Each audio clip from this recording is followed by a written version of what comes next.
escutando. Pois nós vamos começar. Bora lá.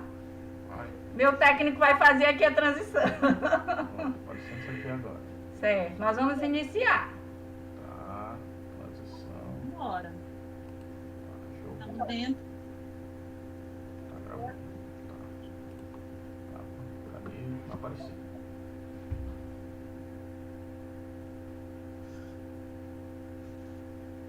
Pronto. Pronto, ok. Pode começar. É com você, Boa Silvani. noite, prezados, queridos, todos que estão. Boa noite a todos, queridos, prezados que estão nos acompanhando. Desde já nós queremos agradecer pela presença de todos. E nós estamos aqui para fazer uma espécie de culminância de uma das disciplinas que foram ofertadas no curso de Pedagogia, licenciatura, modalidade EAD. A disciplina é Fundamentos e Metodologia do Ensino de História. E nós temos aqui duas convidadas especiais, a Celina Maria, que é da oferta 2017.2. Temos também a Regina Azevedo, que é da oferta 2017.1. E cada uma delas vai representar uma das turmas nas quais eu sou tutora à distância e a professora Leonor é tutora presencial. Muito bem, nós vamos começar com um jogo de perguntas, inicialmente para a Regina, né, no caso. Então, Regina, uma das atividades que nós realizamos postas pelo professor da disciplina foi a produção de um vídeo, né? Esse vídeo seria sobre a história local. Muitos vídeos foram produzidos, inclusive foram lançados no canal. E está um trabalho assim, maravilhoso que nós também convidamos os presentes a visitarem. Então, essa história local, inserida e relacionada de forma mais ampla, seja global ou nacional, ela se caracteriza por valorizar particularidades ou diversidades, certo? Então, como você considera a história local como um ponto de partida para a formação da identidade? Muito boa a pergunta, professora. Então, com a palavra, a nossa Regina. Olá, boa noite. Regina, excelente pergunta. É uma pergunta que se torna tão atual no momento que a gente vive. Então, é importante a gente pensar e entender o que é história local. Primeiro, história local é uma modalidade de estudo histórico, né? Ele vai contribuir para a construção de processos interpretativos sobre as formas como os autores sociais eles se constituem historicamente nos seus modos de viver, situados ali nos espaços onde socialmente são construídos e repensados pelo poder público e também econômico na forma estrutural de bairros e cidades, né? Então, é a partir do local que o aluno começa a construir sua identidade e se tornar membro ativo da sociedade civil, no sentido de se fazer prevalecer o seu direito de acesso aos bens culturais, sejam eles materiais ou não. A história local é importantíssima, de suma importância. E, segundo os parâmetros nacionais curriculares de história, e também os parâmetros curriculares nacionais para o ensino fundamental, ele valoriza o ensino, o estudo da localidade.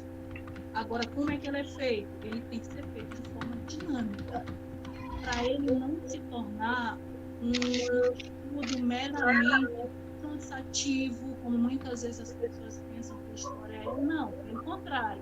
História ela contribui enormemente para que eu, para que você, para as pessoas que estão conosco, eles se sintam pertencentes àquele lugar e se tornem sujeitos de uma sociedade civil maior.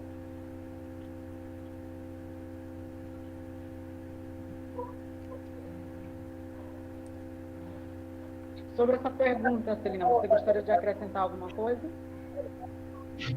Gente, quando vocês foram fazer a pergunta, eu saí correndo, mas é sobre a história local, né? Que você fez a pergunta.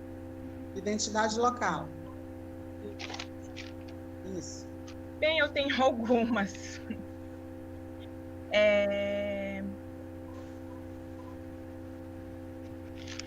Sabemos que a finalidade básica do ensino de história na escola é fazer com que o aluno ele produza uma reflexão de natureza histórica, né? Para que ele pratique um exercício de reflexão crítica, que o encaminhe para outras reflexões. Tanto na sua vida mesmo pessoal, como na vida escolar, né? Então, somos nós, acho que a maioria aqui, mais ou menos, teve essa escola tradicional, né? Estudou numa escola tradicional. Então, era uma história dos grandes fatos, dos grandes homens. A maioria de nós, assim, quando lembra alguma coisa de história no ensino fundamental, se a gente falasse em algum tema, Princesa Isabel, a gente já vai ligar a abolição da escravatura. Se for falar sobre a independência do Brasil, a gente vai lembrar logo de Dom Pedro I. Então, são uma história mais ou menos de tema, de fatos, de heróis, né? De heróis nacionais, de fatos, de datas, né? Então, eu lendo um artigo de José Fernandes, ele fala que, às vezes, nós, né, essa nossa geração, nós sabemos a importância do rio Nilo para o Egito, mas nós não sabemos a importância do rio Anil para São Luís do Maranhão. Então, são algumas coisas que tem que ser repensadas, né? Principalmente desse profissional de educação que ensina história. E somos nós, licenciaturas de história, mas também somos nós, futuros pedagogos, né? Então, ele fala que os cidadãos comuns se contrapunham aos heróis, os líderes, os cognomados filhos ilustres da terra. Então, na sala de aula, nossos alunos, eles estudam essas influências, mas não sabem coisas do cotidiano, da história local. Então, se eu sou professora de um aluno do Anjo da Guarda, será que esse aluno sabe a importância dessa área Itaquibacanga para a cidade de São Luís, economicamente, que é uma área extremamente rica, que o comércio ali, aquela área portuária, carrega inúmeras riquezas? Então, quando a gente pensa num local rico, a gente pensa só na península. E ali na área de Itaquibacanga, que é riquíssima, né? A gente não tem... Uma vez, uns alunos falaram que eles eram, tipo, periféricos. Gente, vocês têm noção de quanta riqueza tem aqui na área de vocês? Então, a gente tem que, de alguma forma, o professor, o profissional da educação, tentar, né, pôr esse aluno como um sujeito histórico, saber que ele está participando daquela ação, daquele processo histórico, né? Então, o ensino de história local, ele vem, de certa forma, a romper com essa visão tradicional, né? Que se prioriza o estudo da chamada história geral. Então, uma história que resgate as peculiaridades do município, né? No nosso tempo, nós não tínhamos um livro da história do Maranhão. Eu até peguei um livro aqui, vocês vão até sorrir. Esse aqui, ó, História do Maranhão, porque eu não encontrei aquele que é o clássico, que eu acho que vocês já tiveram também, que é Terra das Palmeiras, não é? Sim. Mas mesmo assim, mesmo nós temos agora, tendo um livro de história do Maranhão, né? Claro que a gente vai se desenvolvendo e evoluindo, mas os passos são um pouco mesmo, assim, de formiguinha, né? Mesmo ele sendo um livro de história do Maranhão, ele ainda é fabricado na região sudeste, sul. Então, tem algumas coisas que ainda tem que ser reavaliadas, né? A gente tem que ver de uma forma crítica esses livros, e o professor ele tem que fazer esse papel de determinar como metodologicamente ele vai trabalhar esse livro. Também, mais ou menos isso. Depois vamos falar em alguns outros questionamentos. Celina, tu falaste aí da importância do bairro, da área Itaquibacanga para a economia da cidade, né, da capital. Uhum. Na minha pesquisa sobre a liberdade, é também muito importante. E eu nem sabia, olha só, eu moro aqui há 300 bilhões de anos e nem sabia que lá no Matadouro, o dono era Ana Jansen. As boiadas chegavam pelo Rio Anil, né, trazidos pelos barcos, e aí se constituía um verdadeiro alvoroço na cidade, porque tinha a pega do boi, quando o boi soltava.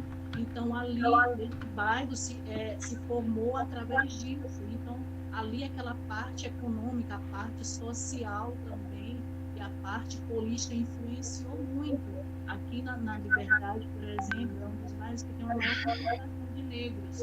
Então, eles vinham de diversos lugares, se estabeleceram aqui, se estabeleceram como cidadãos moradores desse lugar, então eles são pertencentes aqui. A história local vai fazer com que eles se sintam pertencentes desse bairro, sujeitos daqui, com as mesmas demandas, com as mesmas necessidades que aqui tem, e não é diferente de qualquer outro lugar.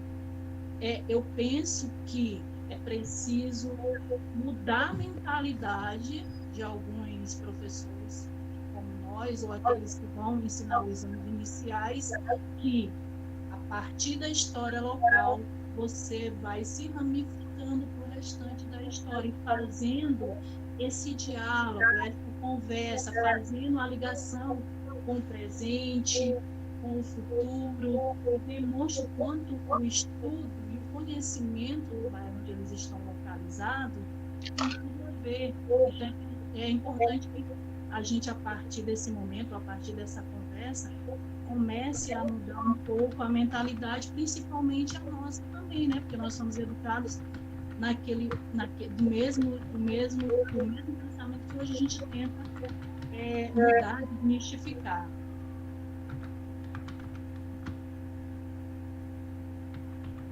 Eu sempre digo para os meus alunos assim que eles são privilegiados nesse sentido, porque eles já são filhos da Lei 10.639, né, /2003, onde vai incluir no currículo, né, essa história e cultura afro-brasileira indígena.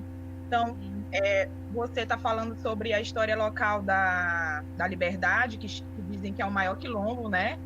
É do Maranhão, é de São Luís, eu não recordo agora.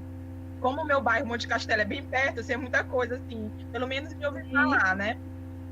Então, é interessante no momento que você está dando aula ali, não sei se é o local onde você mora, é o mesmo local que você trabalha, mas trabalhar, né, essa identificação com a história do povo da África, né, dos reinos.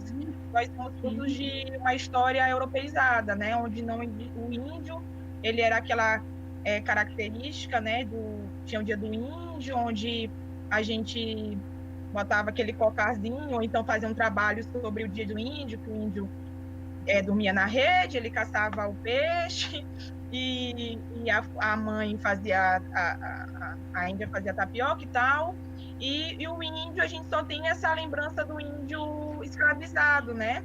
Então, como é que, ou então desse neocolonialismo que se formou depois na África, no imperialismo, né? Mas o que mais que nós temos, né? Eu acho que o mais interessante do aluno se identificar ali, ele vê esses reinos africanos, que também existem reinos na África, não só na Europa, e também se identificar como negro, né? Principalmente, e saber de alguma forma que povo foi aquele que eu originei depois, né? Porque é muito importante essa minha identidade, né? Eu tinha uma identidade na adolescência, e hoje eu tenho uma outra identidade através dos conhecimentos que eu fui adquirindo. Então, eu até peguei o exemplo, estava pensando sobre o que falar e lendo algumas coisas hoje, e eu acho que vocês já devem ter olhado que passou que o Neymar foi chamado de macaco, né? E houve muita discussão de que agora o Neymar viu que ele era negro. Eu acho que, será que o Neymar se identificou como negro agora por causa do racismo? Será que a culpa não vem ali lá da construção mesmo de identidade dele lá na escola? Qual é a visibilidade que eu tenho ali? Com quem eu me identifico? Eu só tenho pessoas, só tenho uma história branca, né? Então eu vou me identificar com quem? Eu vou me identificar com quem eu conheço, né? Então, às vezes a gente aponta o erro da fala de alguém, da fala de um jogador, que no caso ele tem uma visibilidade internacional, mas a gente não leva os problemas que ele carrega, né? Que identidade que ele tem como pessoa? Ele se acha um negro? Não, acho que ele se acha um branco da classe alta, né? Que ascendeu socialmente ao longo do tempo.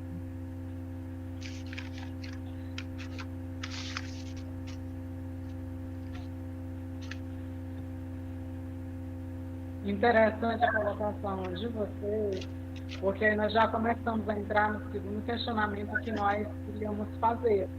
E agora a gente começa com a Celina, né? Essa questão da sala de aula, qual seria a importância de trabalhar uma história voltada para essa perspectiva multidisciplinar, ou seja, trazer esses elementos do cotidiano, da história. Eu vou iniciar aqui lendo esse autor e, ao longo, eu vou dando algumas exemplificações. Então, trabalhando com a perspectiva da história do cotidiano, a história se tornou mais acessível, né, às crianças e adolescentes do ensino fundamental. Então, quando você, profissional da educação de história, que vai dar essa disciplina, você vem do local de onde aquela criança vive, é muito mais fácil depois você indo trabalhando esse processo histórico. Então, os parâmetros curriculares nacionais, ele tem como proposta que os alunos iniciem seus estudos históricos no presente, mediante a identificação das diferenças, das semelhanças existentes entre eles e suas famílias. Com os dados presentes, a proposta é que desenvolvam estudos do passado, identificando mudanças e permanências das organizações familiares. Eu tenho muita vivência com o ensino fundamental maior, mas de poucas experiências que eu tive, eu passei um ano no 4º ano, nessa história de seletivo, a gente acaba sendo jogado para algumas outras áreas que não são específicas às nossas. E eu me lembro que, geralmente, nesses primeiros capítulos dos livros de história do ensino fundamental menor, se iniciam com as fontes, né? Quais são as fontes que podem ser trabalhadas?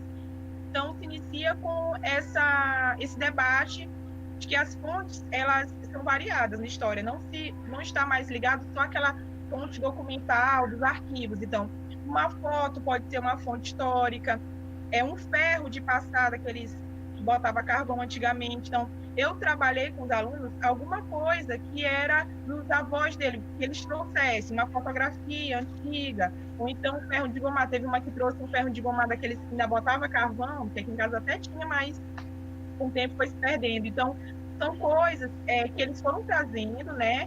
E aqueles objetos, eles contavam alguma história, alguma coisa da família deles. Aquele ferro foi da minha avó, que era isso, que era aquilo, que era bisneta de escravo, que era... Então, daquela forma da história deles, da localidade, da sua própria familiaridade, é que a gente vai depois transformando, né, processando esse momento histórico.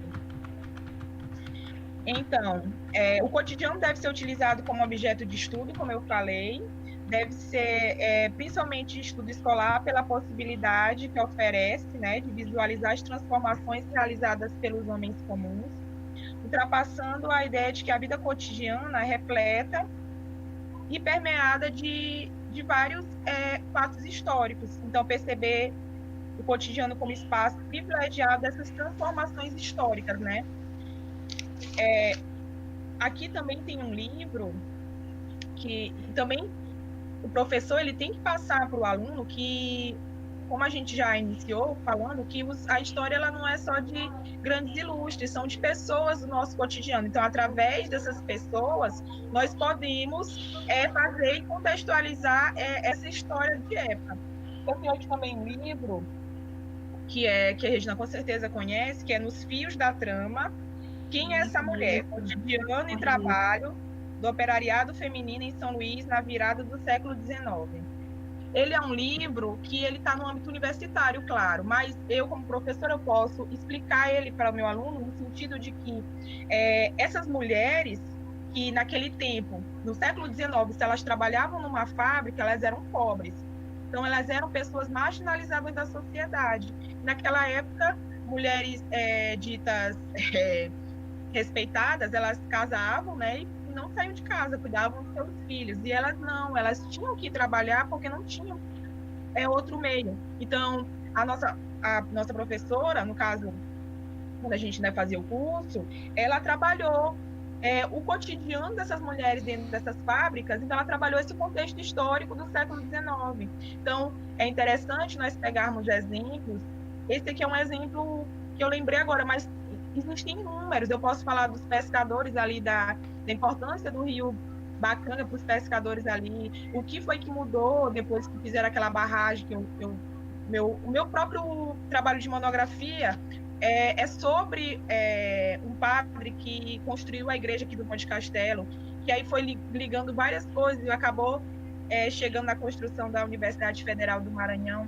Então, a gente trabalhar coisas do nosso meio, né, que nos identifique, porque eu sei bem que eu sempre escuto que a gente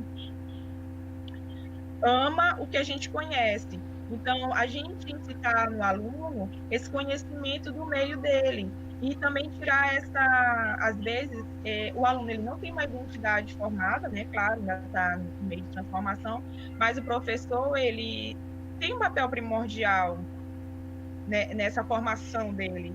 Ainda mais que alguns alunos passam o dia todo na escola, ou às vezes a mãe trabalha o dia todo, então o professor é aquele que vai formando, né, de alguma forma, essa identidade na vida do aluno.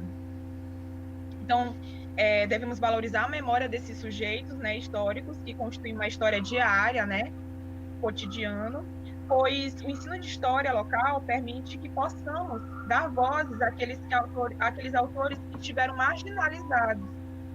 Então, ali, no livro da professora Glória, ela deu vozes para vários trabalhadores daquela época, que se fosse há um tempo atrás, ninguém saberia, né, qual foi o papel deles dentro daquela fábrica, qual foi o papel deles na economia do Maranhão no século XIX, que foi primordial, né? Então, são coisas assim que o historiador, professor de pedagogo, né, quando ele for dar aula de história, ele tem que ter essa conscientização. É uma responsabilidade, né, que nós temos de... Muito grande. Com certeza. Então, Regina, você tem alguma consideração sobre a mesma pergunta, o apontamento?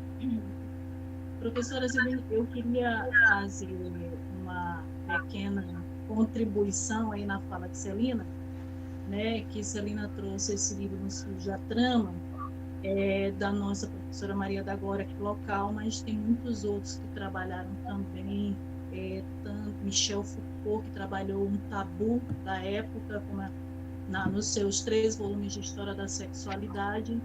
Nós temos ainda Ao Sul do Corpo, também são histórias do cotidiano, exemplos de história local. Agora, trazendo para a sala de aula, né, eu penso que fazer esse link, essa ligação, usando um termo aqui bem moderninho, né, fazendo esse link com os acontecimentos do presente, eu digo do presente, e ligando o passado, eu acho que demonstra o quanto a gente, a pesquisa, o estudo histórico são valorosos.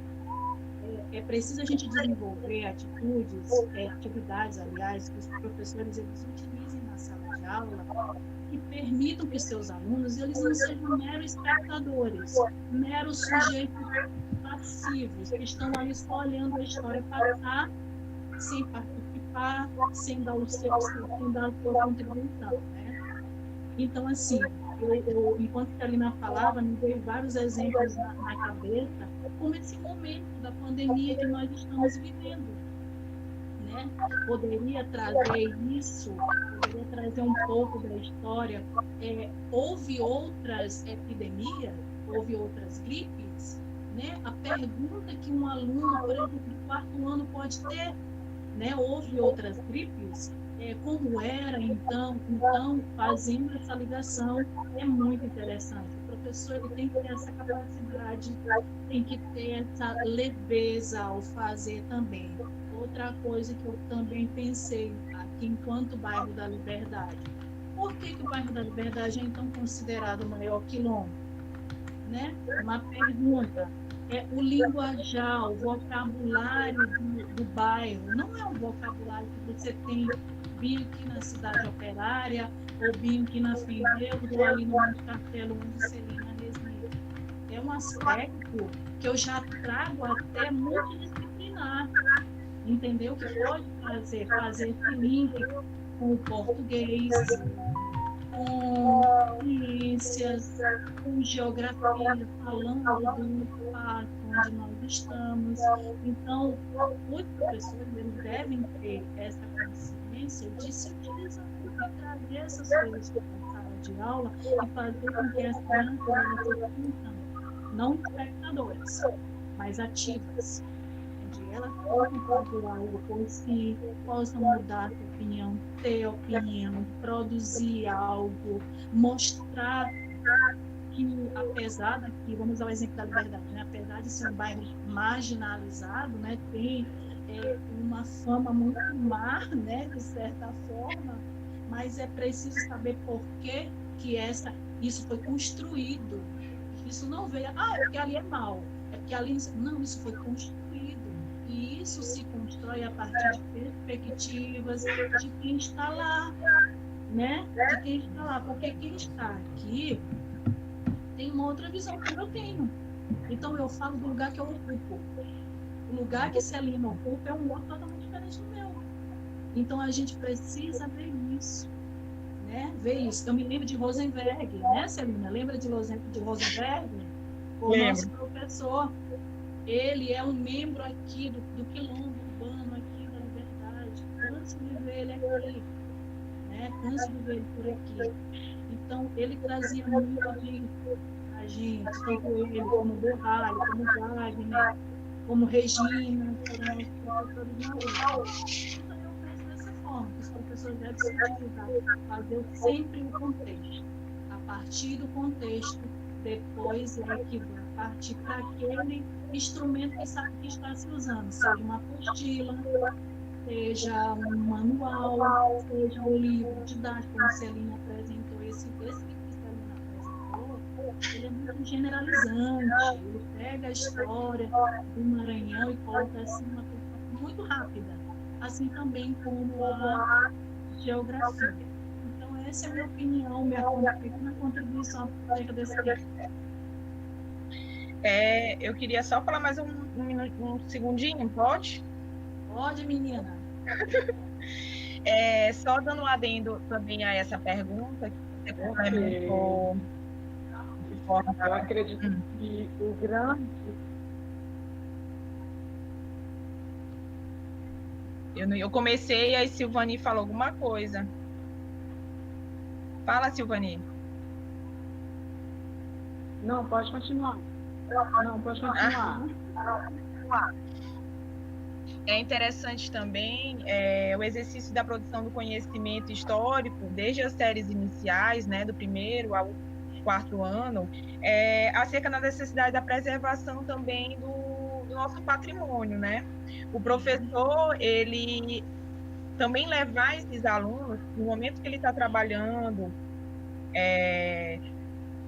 vamos dizer, São Luís do século XIX, levar eles na Praia Grande, de alguma forma, levar em alguns monumentos históricos, na biblioteca pública, no arquivo, e também, claro, como tu mesmo falou, não só levar e deixar ele como espectador, fazer com que ele faça uma crítica daquele local, né? Porque que tudo é uma construção. Então, se fizeram aquela praça com tal pessoa, porque eles queriam que essa pessoa fosse lembrada. O que foi que ela fez?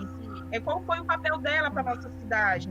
Eu me lembro que também, como professor também nosso lá na UFMA, Flávio Soares, ele disse que o Maranhão tem pouca memória, porque fez uma praça para João Lisboa, porque João Lisboa falou muito mal de São Luís nos textos dele dos jornais, e depois fizeram uma praça em homenagem a ele.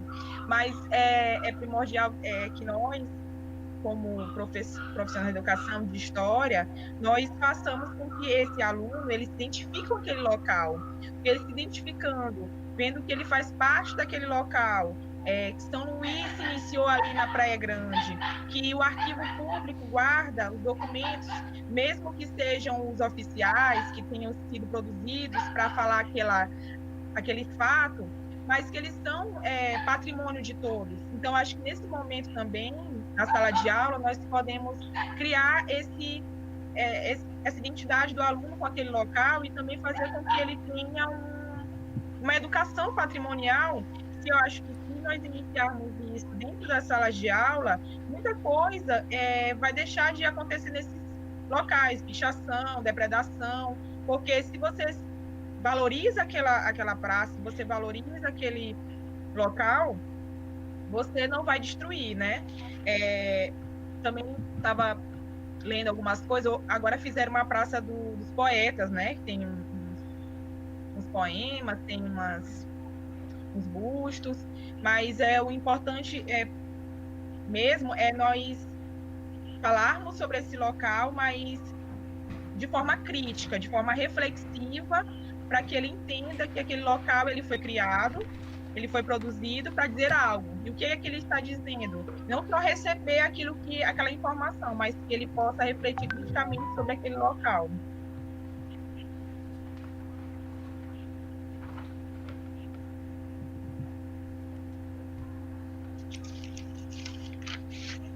Então, diante de tantas colocações, tantas pontuações muito interessantes, aí cabe a reflexão inicial lá do nosso fórum. Por que será que alguns educadores ainda insistem em trabalhar a perspectiva positivista de eventos de grandes nomes, de uma história que se volta totalmente para o passado e descontextualizada do presente?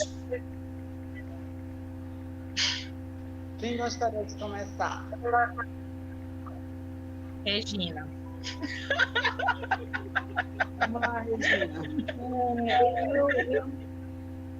Eu achei essa pergunta do fórum uma das perguntas, com exceção de algumas, uma das mais pertinentes que eu pude ver no nosso curso de pedagogia, né? Porque nem em ciência, nem em geografia que a gente já teve, mas história, acho que foi a pedra de toque, para que a gente pensasse realmente enquanto nós professores. A professora falou de uma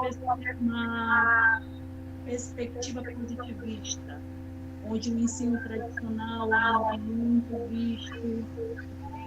Eu penso que é uma quebra de paradigmas. Nós enquanto professores, né? A gente veio de uma formação em história na UFMA, né? E eu me lembro das primeiras perguntas do primeiro período: o que era a história? Né? Para que serve a história? E você percebe, quando você chega no curso de história, você vê a história de um ponto de vista muito diferente. Aí, traçando esse paralelo, quando eu fui fazer o estágio, eu vi uma história completamente desassociada do que eu tinha aprendido na UFMA.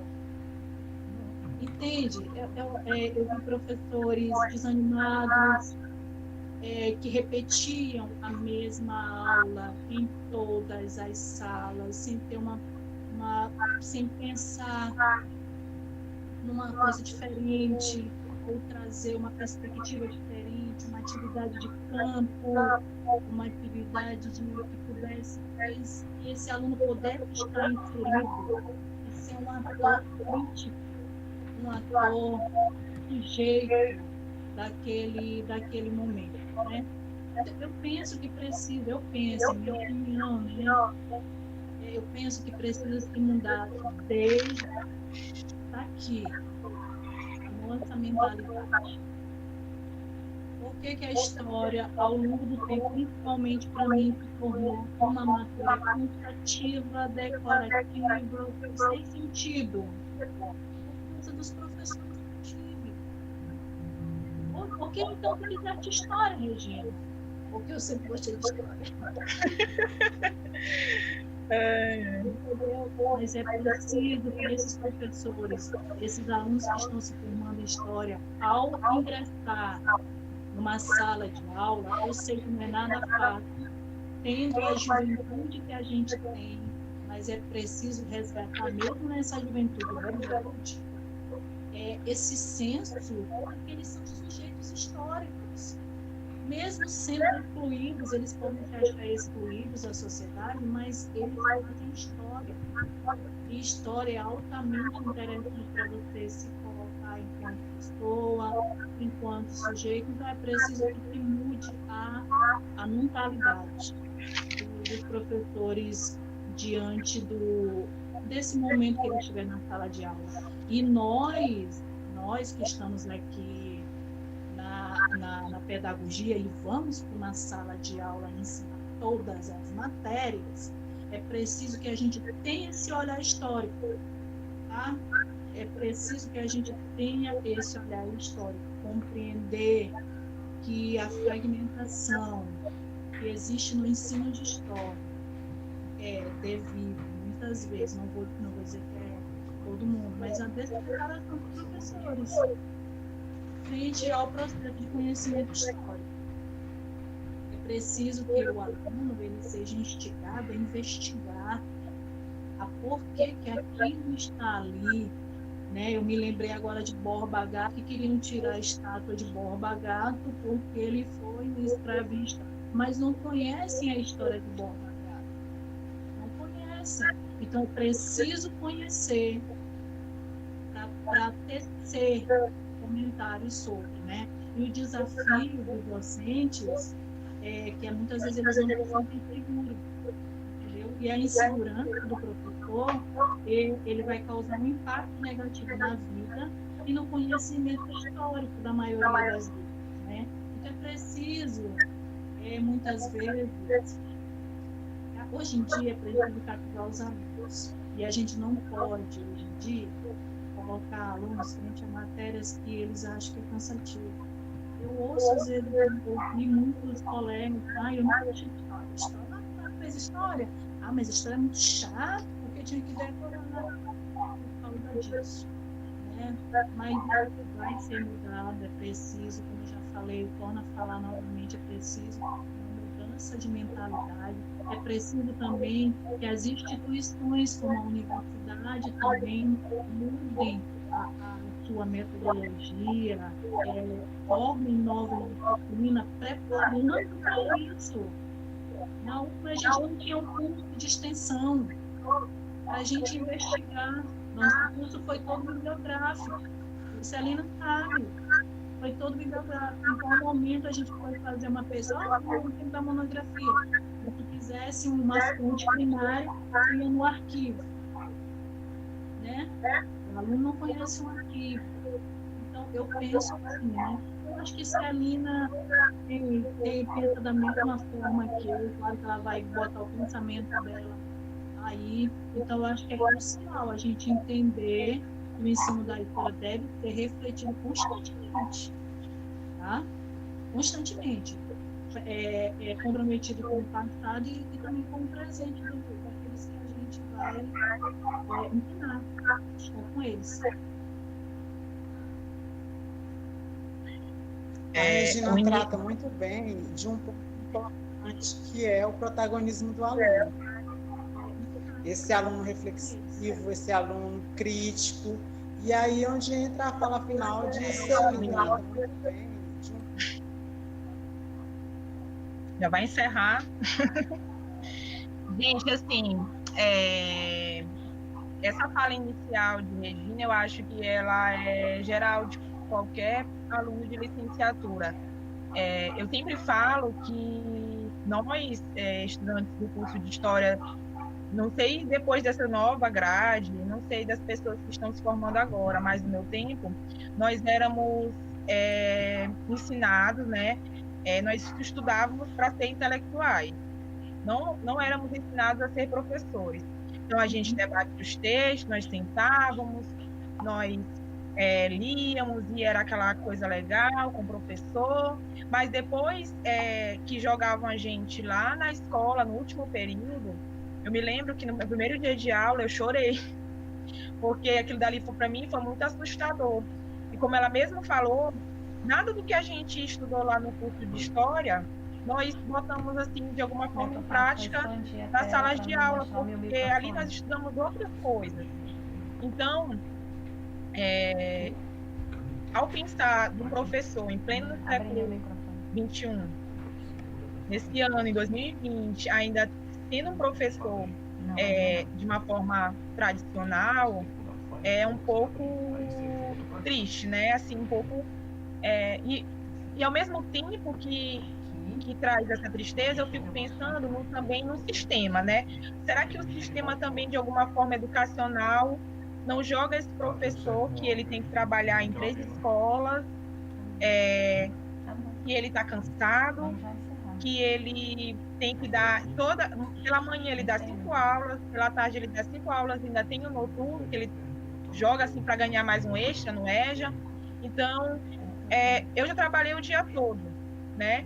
Eu ainda sou fruto dessa escola tradicional, mas eu já peguei outras formas de pensar, né? Claro, com a pedagogia, eu sempre digo que qualquer profissional da educação tem que fazer um curso de pedagogia. Por quê? Porque eu aprendi muito. Agora, de alguma forma, minha metodologia ela melhorou, digamos, 90%, porque o que eu tinha aprendido foi na prática, não foi na universidade. Então, foi apanhando o que eu aprendi e agora, teoricamente, eu aprendi o que eu tinha aprendido mesmo na vida, entendeu? Então, eu acho que o sistema, de alguma forma, ele... Não vou também...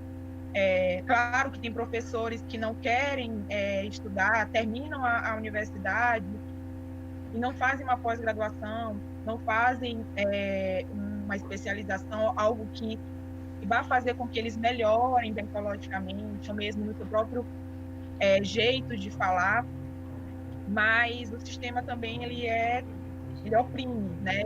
Eu sei porque, de alguma forma, eu já passei por isso, e às vezes a gente não tem mesmo tempo de pensar. Às vezes eu sabia de algumas coisas, de algumas dificuldades de alguns alunos, e eu não tinha como uma sala de 30 alunos, de eu dar atenção para aquele aluno que eu via que ele estava querendo participar, ou então que ele tinha dificuldade.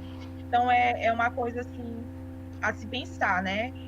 O profissional da educação, ele tem vários problemas nesse sentido. E o que eu queria também dizer é que um professor de história, que realmente faça com que o aluno ele se veja como sujeito histórico, de primordial, como posso falar? É primordial, é isso que eu ia falar. Porque nessas relações que ele vai criando, na afetividade, é nesse momento que ele entende o que é uma classe social, que ele vai entender as culturas, os valores. Eu acho que antes de eu entrar no curso de História, eu tinha uma visão de mundo, depois que eu saí de uma visão de mundo mais respeitosa, sabe? Eu sou católica desde criança, mas na minha mentalidade eu achava olha só, que só salvava quem era da Igreja Católica. É um termo assim bem chulo que eu falo, mas é verdade, entendeu? Eu acho que quando você tem um conhecimento de culturas, de várias classes sociais, de várias religiões, de várias etnias, como a indígena, quando você conhece a história da África, que agora está sendo já é implementada no nosso livro de história, você tem respeito, você não discrimina, você não é uma pessoa preconceituosa. Então, de alguma forma, o professor de história ali, ele está formando um cidadão, né? Como todo professor, enfim, ele está formando aquele cidadão que ele vai ser uma pessoa, um caráter de alguma forma, né? Uma pessoa que não vai ser homofóbica, não vai ser preconceituosa com as religiões de origem afro-brasileiras. Então, são coisas assim que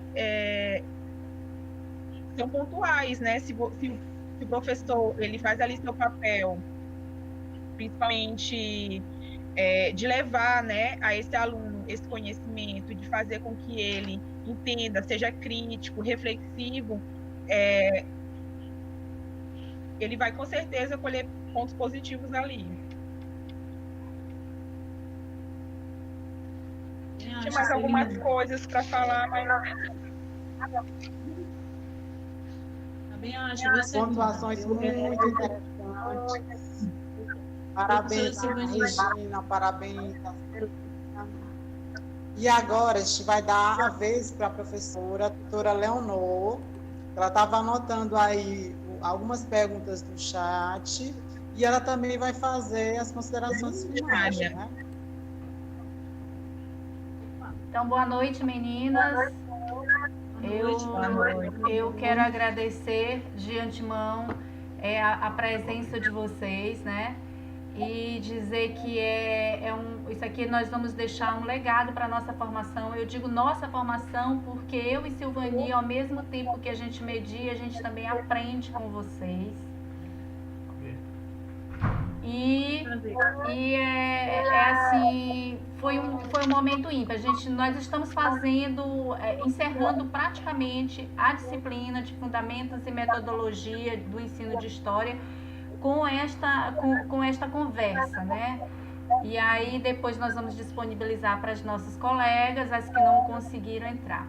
Nós temos aqui no nosso chat, nós temos agradecimentos, nós temos parabenizações aqui para vocês, para todos da turma, mas nós temos aqui uma colocação de Carla Patrícia, quando ela diz assim, que o ensino está cada vez mais contextualizado.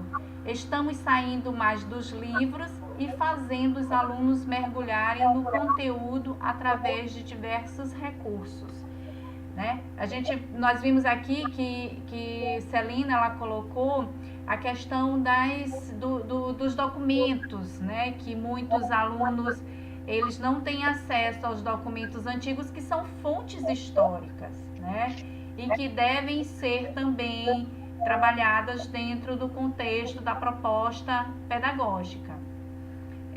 Temos também aqui, não é uma pergunta, são só contribuições que as colegas colocaram. Temos aqui a Glória, Maria da Glória, que ela diz que a história é ressignificada quando é debatida considerando a conexão entre o passado e o presente e a sua contextualização.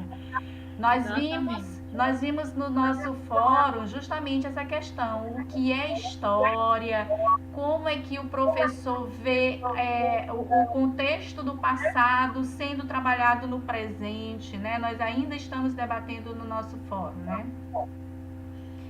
E aí nós temos também uma colocação do Josenberg, que ele diz que muito bons argumentos das colegas, falando de história na nossa contemporaneidade, trazendo para a nossa realidade e mostrando a necessidade e a importância do conhecimento, né? Nós vimos aqui que nós temos o nosso projeto que nós construímos através da atividade de história. Foi belíssimo e vai continuar, e nós vamos ter uma segunda edição para os colegas que ainda não participaram.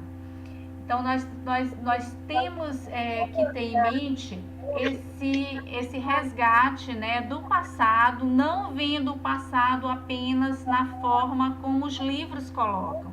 Aquele passado trágico, aquele passado sem perspectiva nenhuma, mas fazendo justamente esse resgate da memória para o presente.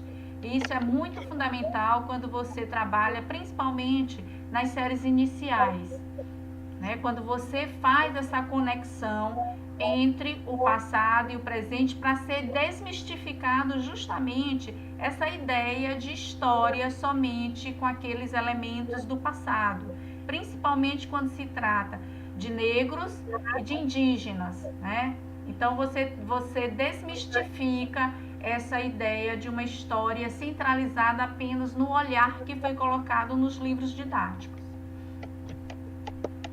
No mais, as colegas estão parabenizando e agradecendo, mas o que nós temos a dizer, eu e Silvani, enquanto tutoras, enquanto aprendizes também, nós temos que dizer que esse momento não é um momento só de Leonor, Silvani, Regina e Celina. Não, esse é um momento da turma 2017.1 e da turma 2017.2. Porque nada disso aqui poderia ser idealizado se não fosse pelos momentos que nós tivemos, né, mesmo à distância, de incentivar, de ser incentivado, de mostrar que nós podemos fazer.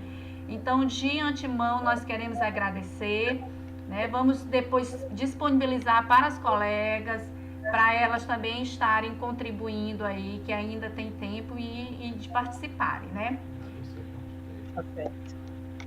Alguém quer dizer mais alguma coisa? Eu gostaria de agradecer às tutoras por oportunizar esse momento, né? Esse momento riquíssimo onde a gente conversou, a gente dialogou, assuntos que nós vamos enfrentar, e alguns de nós já enfrentamos, porque alguns de nós são professores, né? E vai ajudar a gente a ter uma mentalidade diferente, né? A partir de agora, como a Glória colocou, muitíssimo bem, gostei muito, e também a professora falava de desmistificar a questão de povos, os indígenas e negros, mas também de um assunto muito delicado, que é a religião, né? Eu lembro que Celina falou que ela entrou uma pessoa no curso de história, ela saiu outra. Eu também fui da mesma forma, acho que eu fui até mais, porque depois eu virei agnóstica. Mas isso não significa que eu não respeite, que eu não tenha conhecimento, porque a história fez com que eu conhecesse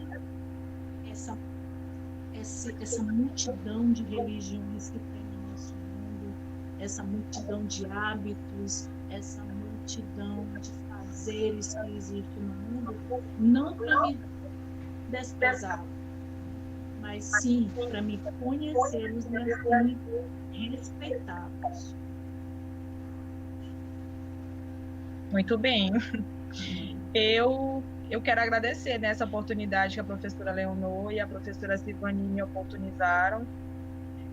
Eu estava falando mais cedo com Regina que eu estava preocupada, que ela, não, menina, tu vai falar de coisas que já são do nosso cotidiano, mas não deixa a gente ficar um pouco assim, né? Mas foi uma grande oportunidade a gente falar sobre a nossa prática, né, educacional.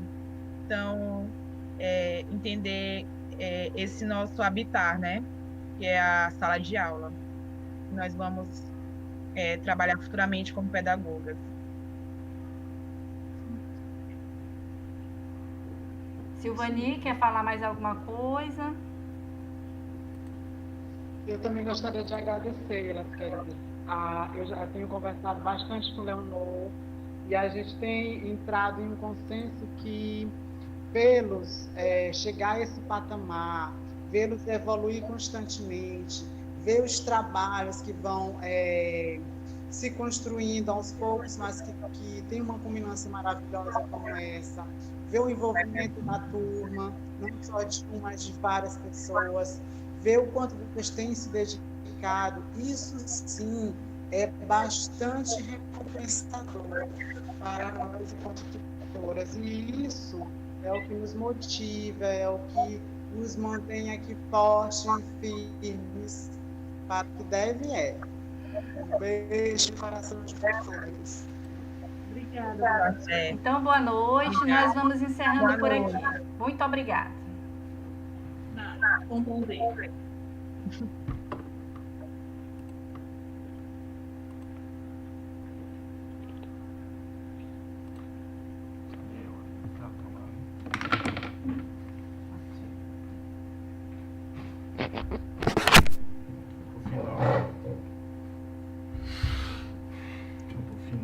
Tá aparecendo esse.